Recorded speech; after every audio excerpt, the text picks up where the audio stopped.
की कहानी बहारों ने लिखी, नदियों की कहानी किनारों ने लिखी।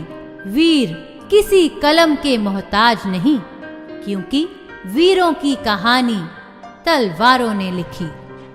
पराक्रम, निर्भीकता और साहस जिससे आए, भगत सिंह, सुखदेव, राजगुरु इससे ही बल पाए। अर्जुन पुत्र अभिमन्यु रण में चक्रव्यूह भेदी कहाए। ये है वीर रस, इससे ही वीरता मनु पाए, इससे ही वीरता मनु पाए, इससे ही वीरता मनु पाए।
निवास कुरु कामादि खलदल गञ्जनम् श्री रामचंद्र